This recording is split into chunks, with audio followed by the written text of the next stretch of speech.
Today I wanted to go through assembling the stationery box, and this works no matter which size. I know I have a couple of files out there. I have this file which holds your A2 cards and post-it notes, stamps, or what have you. And this one I actually did some embossing and used some gilding wax on it. My second one was to create a taller box, which is the one that I personally have fallen in love with. And this one holds your 5x7 cards easily.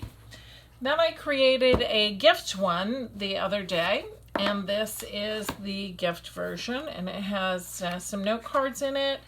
It has the cute little envelopes for the note cards. Then it has generic greeting cards and their envelopes, and then it also has some cute tags, and all of these are included in the file. So that one was done in craft board, and it does make it a much sturdier piece. This one that we're doing today is a Christmas themed one, and I reinforced a lot of it with craft board, but I am using a nice heavyweight cardstock for this. So the first thing you're going to do is assemble your mats and layers. Now this I cut out of a paper that has a definite pattern, and if I place it back together you can see that this runs together. So I had to be very cautious when I went ahead and cut this and laid it out. And I got all of my matting and everything done, and it's layered so that when it goes on the box it will fairly well line up. One of the things I wanted to share, however, is that if you followed me for any length of time, you know that I do a lot of matting and layering, and it takes a lot of paper. Well, I cheat. So what I do, and I don't know how well you can see this, but I will take and cut a layer, a mat piece actually, for another item out of the inside of a piece. So here you see there's the two little ones, which actually are the pieces for the lid. So that was cut from there, and that one. And then this is one of these pieces, and then on the back of this one you'll see are the other two pieces. So when you get into design space and you are working with it on the cutting, on the actual cutting mats, not on your design mats, but when you go and send it to make it, you'll be on that page and it's going to lay it all out on mats. If you click on the upper left hand corner, you're going to see three little dots appear, and when you click on that it's going to say move to another mat. Well, you can move any item to another mat, so you select where you want it to go, and then you can place it on top of this larger rectangle. You can put the smaller rectangle, as I did, and then even the two little squares on top of it, because you can't tell. You're not using that portion of it. And especially when you're using glitter paper, any of our paper. I mean, we do a lot of paper crafting and we want to make the paper go as far as we can. So that is one of my cheats, and I do it a lot on the mats. So that's one of the little secrets that I'll share with you today.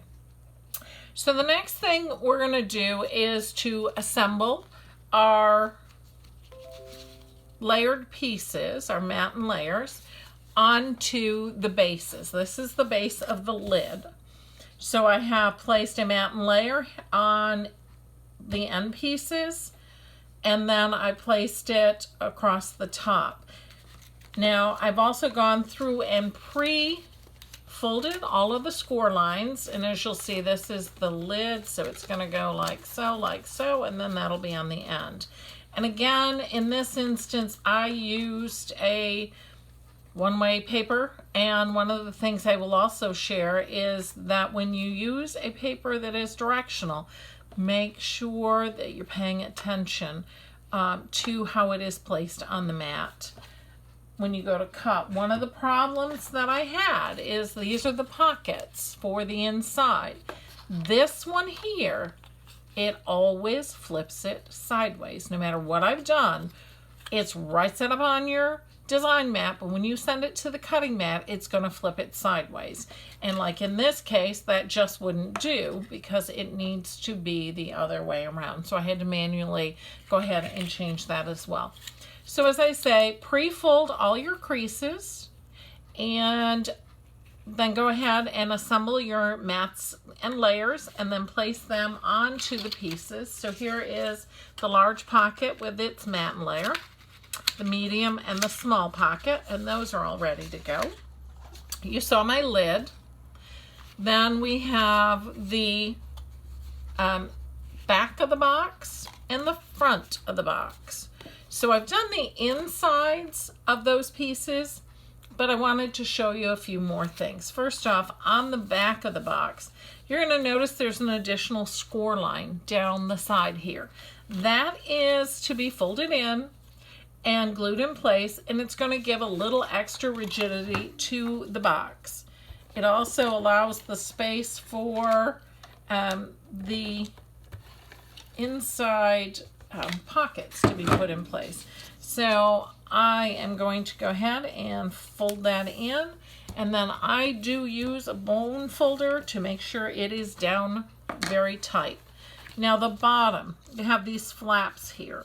These also get folded in on both the top or the front piece as well as the back piece. So I'm going to go ahead and put some adhesive there. And again, they primarily serve to give stability to that base.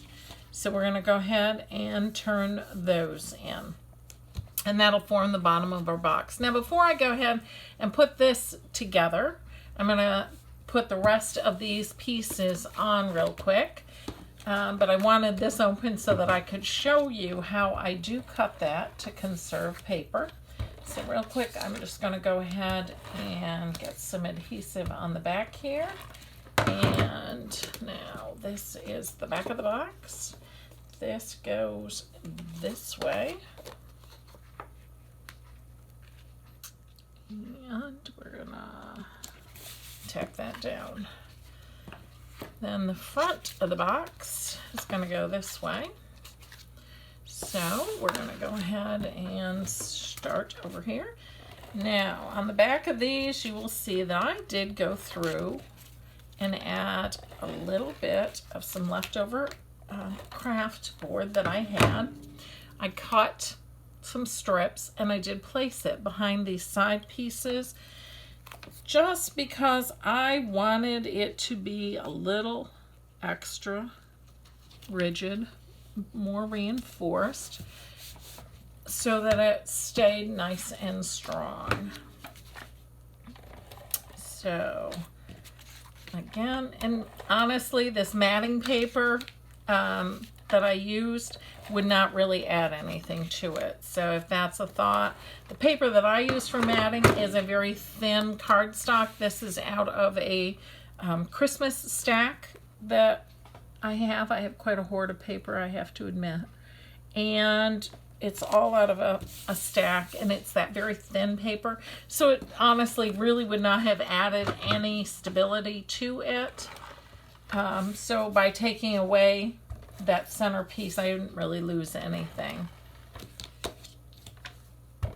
Now, if it was a nice heavy cardstock, obviously it would have added to the rigidity, and I might not have been so tempted to go ahead and add to it. So last one here, lining up my poor birdie that I cut in half. Okay, so now we have the front of the box.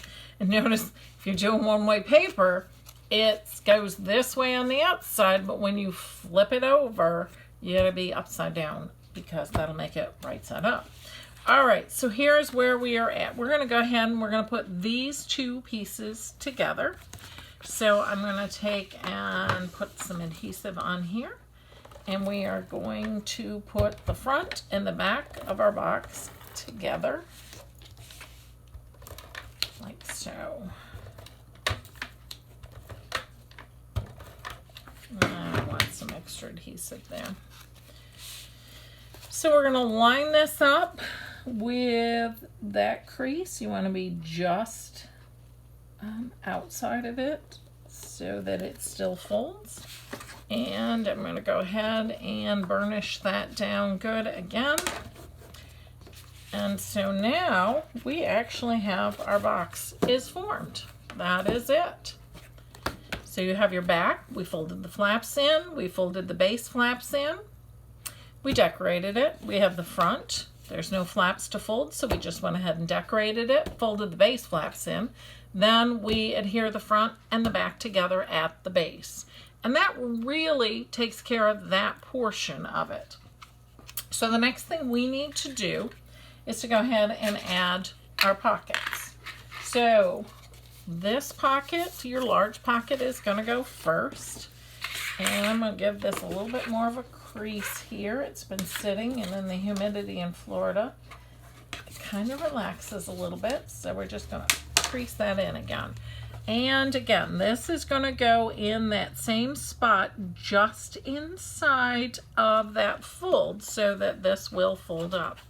So we're going to go ahead and put the adhesive on the bottom of the right side of your big pocket. And go ahead and get that done. Then we're going to go ahead and line that up nice and square there just to your side of that fold, and go ahead and press that in place. That gives us that front of that pocket. So now you can start to see it come together. So then we've got to put the adhesive on the two flaps of this. So I'm going to go ahead and get some adhesive down here and do the same thing on this side, because in a moment I'm not going to be able to lay it flat like this. Alrighty, there is that. So now I'm going to bring this up, and I'm going to carefully align so that I have this corner is tight against the back of the box. It is flush at the bottom, and I'm just going to pull the side in nice and tight there. And then I'm going to rub, and you'll see that it gives me my side. So I'm going to do the same thing here. Nice and square, tight to the back. And then we fold in the side and then just burnish it in place, nice and tight. And now we really do have our box. So there's that part. And we're just going to go ahead now and add the pockets to the front. So we'll start with the large pocket. And this one, we're going to go ahead and we're going to put adhesive on the first edge of that flap. Then we're going to go ahead and fold it back again. And I like to lay the box down this way. We're going to align this with the edge of the bigger pocket and the bottom of the box. And we're going to press that flap in place there. Now we need to do the same thing, making this portion square. So we're going to get adhesive on here.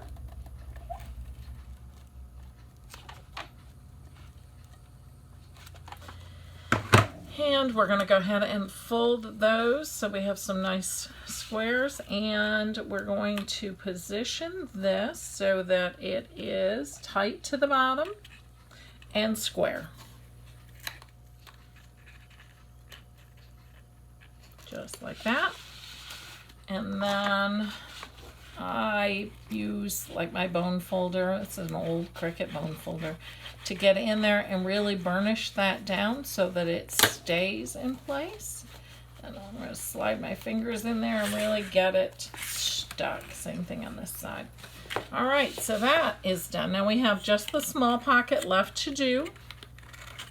I'm going to do the same process. I'm going to do the outside first, and I'm going to get some adhesive on that outer flap. Love the ATG because you can just roll that excess. And flip this guy around, make sure I put it on right side up. And again, I'm going to line it with the edge of that pocket and the bottom of it. So we've got it right here. And again, nice and tight. Rub that right in place. And then we've got just one more right here. So then what I'm going to do is I'm going to go ahead and I'm going to put my adhesive here, just like before. And kind of awkward. I'm going to go ahead and run some adhesive on the second flap. Now I'm going to go ahead and fold that under so that I have my side. I'm going to push this one away a little bit so that I can actually make sure that I have, watch out for my big head, sorry, this lined up in here so that it is stuck down, and then I'm going to bring them back together and press them together. So 2 fingers in there and give them a good press. Then we're going to go ahead in here and we're going to give this one a nice press as well, so that it stays. And that takes care of the base of our box. So the next thing we've got to do is just to assemble the lid. Now again, I did reinforce it for a little bit of additional stability. So I'm going to go ahead and I'm going to fold this in. I'm going to fold one corner in and then the corner over, giving us a nice outside corner. So we need to put adhesive on this portion first.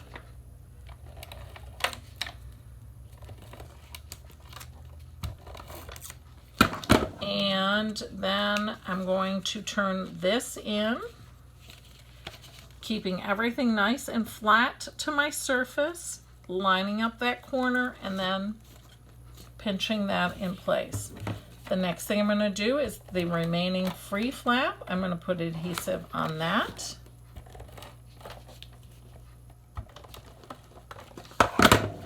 And again, I'm going to fold this in nice and tight here, and then roll this around, line it up square, and press it tight. We're going to flip to the opposite end and we're going to do exactly the same process. So it's a little tighter in here, but we're going to get in here with my tape gun and get some adhesive laid down on that tab. Then we're going to bring this in so it is tight and square.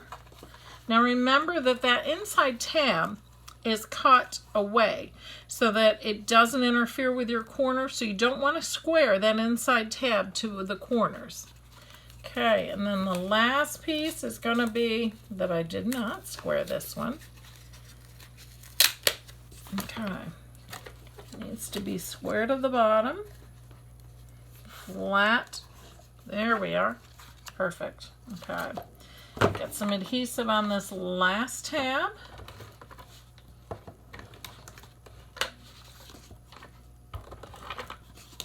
Now we all have our favorite adhesive, and you certainly can use any of the great glues that are out there. I'm just addicted to this gun. So again, I want to put it flat to the desk surface and then burnish it in place. So now we can go ahead and slide the top on, and voila, we have our stationery box. Now there is the additional piece for a pen holder. Once you have your pen, I use a, I usually start it, that's my letter opener, and then roll it around whatever pen or pencil you're going to place inside, and get the size that you want, glue it down, and then you're going to go ahead and glue that in place. And that will complete your beautiful new stationery box. Now I'm going to go ahead and, like I did with my bright green summary one, I'm going to cut some cards and tags and note cards, and I will post pictures of that in the comments, but here's all my paper to allow me to go ahead and get those cut and in place.